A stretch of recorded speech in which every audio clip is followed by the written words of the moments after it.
Good morning everyone! Good morning sa inyong lahat! Andito na ako sa Hong Kong. Natapos na ang bakasyon ko sa Pilipinas. November 30 ako dumating. So, nung dumating ako sa airport, nag-swab na kami. So, ngayon, day 2 ko. So, kailangan kong mag-swab test. So, ngayon, pupunta ako sa community testing center para makapag-swab ng libre. So, ngayon, ito, naglalakad ako mula dun sa amin. Dito sa Sheung Hong, papuntang Tokwawan Sports Center kung saan yung community testing center. Libre lang siya. So, mga 15 minutes walking nandun ako. Actually, 10 o'clock yung appointment ko. Nag-appointment ako kahapon. Kasi medyo kinabahan ako mamaya kung hindi ako makapag-appointment eh. Pabayarin ako. So, nag-appointment na lang ako para less gastos. Para makatipid at bagong dating lang, kailangan makatipid para makapagpadala sa Pilipinas. Yun lang, ito, samahan nyo ako papuntang Tokwawan Sports Center kung saan ako mag-swab test.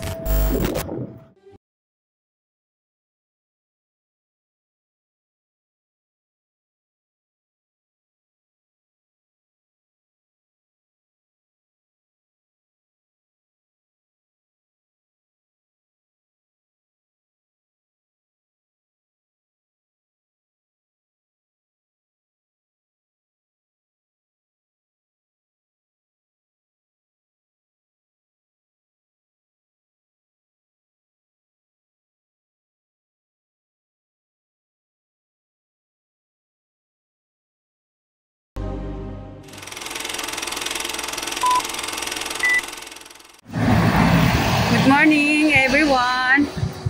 Nandito ako ngayon sa Hong Kong. Ngayon, day 2 ko. Dumating ako dito sa Hong Kong noong November 30.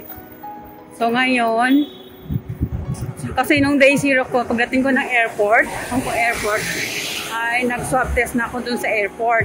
So ngayon, kailangan ko mag-swab test ng second day. Kung hindi ko gagawin yon, fine ako ng 10,000 Hong Kong dollars and then makukulong pa. So, kailangan sumunod sa protocols ng DOH dito sa Hong Kong. Mahigpit sila. Although nagluwag-luwag na sila sa airport, yung mga tumarating na mga OFW o mga foreigners dito sa Hong Kong. Yun nga lang, under surveillance pa yung mga dumating ng Hong Kong.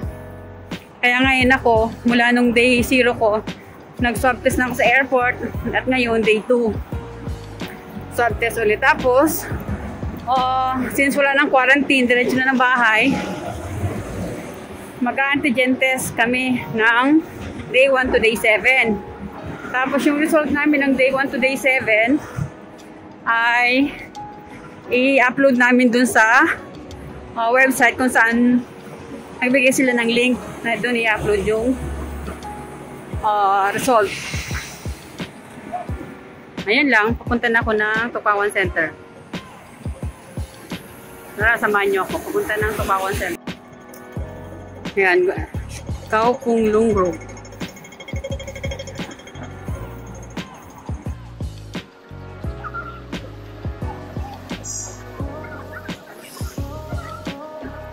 Okay lang tayo, tapos dahil December na ngayon, medyo nag-start na yung lamig dito kahapon. Lamig-lamig na. Kaya ngayon naka-jacket ako.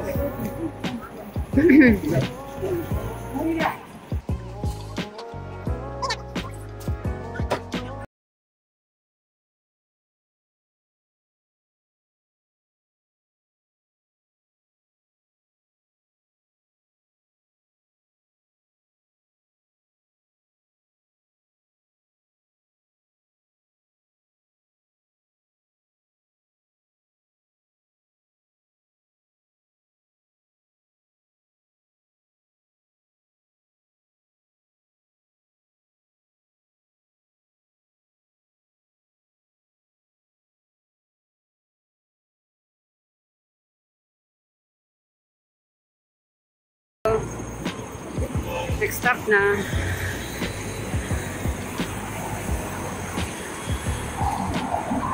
by Mataway Road. Yan.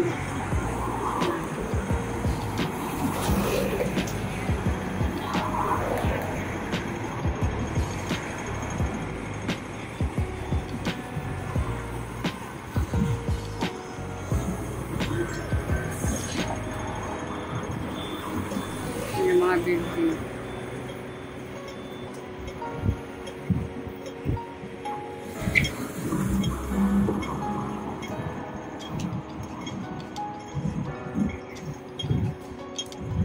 Tawid na sila kahit naka-red pa.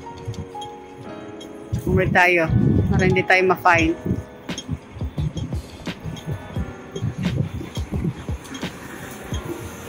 Ayan na, go na. Let's go!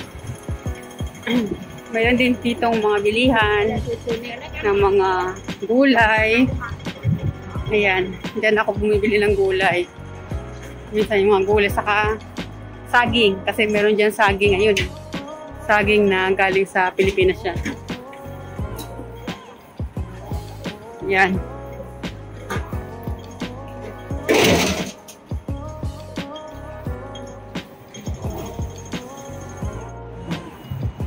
Napit na. Meron din dito.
Para parating na tayo sa kabila.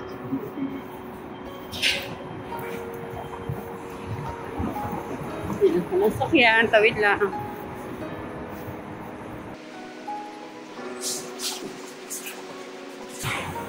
Yan. Yan. Tokwawan Sports Center yan. Ito yung paligid niya. Yan.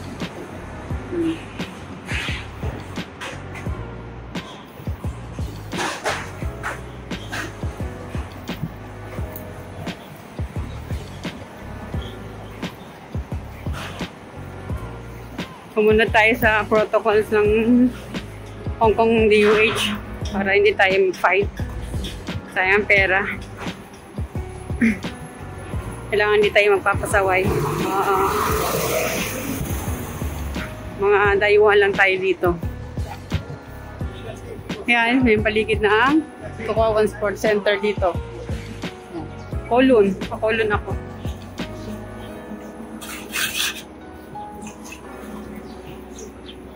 Ito na. Pasok na tayo sa kabilang side. Going right tayo. Dito din kami na ang swab test nung may nag-positive dun sa building namin.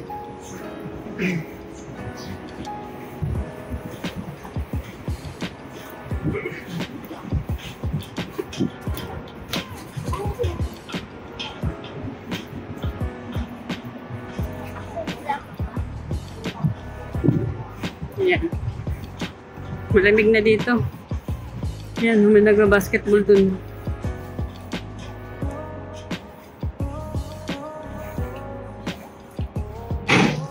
Yan, Sports Center. Colon City District Office. Tinutulong tayo sa Tukawan Center. Ako na muna. Bye. Dito na ako. Mabilis lang yung swab test. Wala masyadong pila. Ayan o. COVID-19 Community Testing Center. Let's go.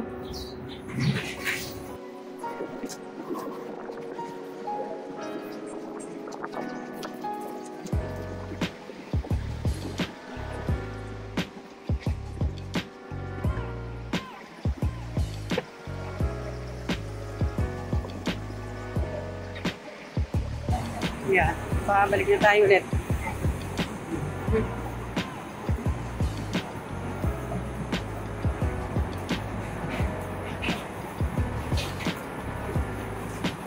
Sayang hindi ko pa nakuha yung sahod ko. Makapagpadala na sana. Yung ako ko kasi kina-quarantine pa ako eh. Hindi ko tuloy nakuha yung sahod ko. Sunday pa. Remo. Saan ka pa? Nagaling mo lang ng bakasyon tapos sahod na agad. Kasi may sahod ako ng November. Hindi niya binigay sa akin nung umalis ako ng October 30. Yung sahod ko for November. So kaya, yung dumating ako, may sahod ako. Kaso, nung dumating ako ng November 30, quarantine daw muna ako ni Amo. Kaya, Sunday pa kayo magkita. Kaya Sunday pa ako makakuha ng sahod.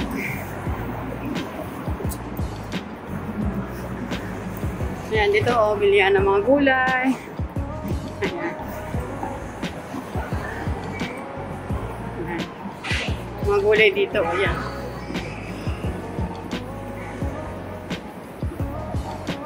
Mga prutas, ayan.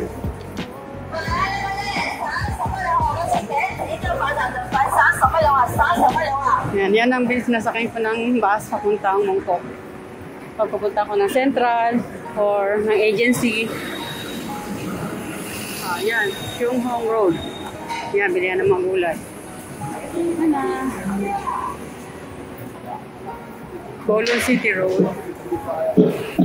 Ito market. Pet market. Yan, mga dry fish. Yan. Ito din, mga baboy. Yan.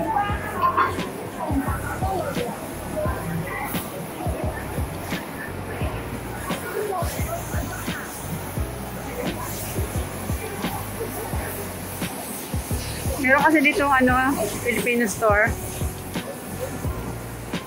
Yan.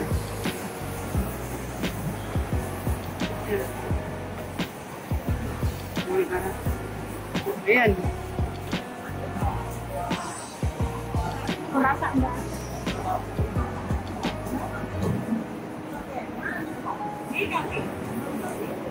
Ayan, dito ako bumibili. Yan. Philippine, Indonesia, Thailand store. Yan. Yan. Yan, Philippine, Indonesia, Thailand store. Ito yung katabi niya. Yan, superstore. Yan. Okay, dito muna. Saglit lang. Dito muna tayo.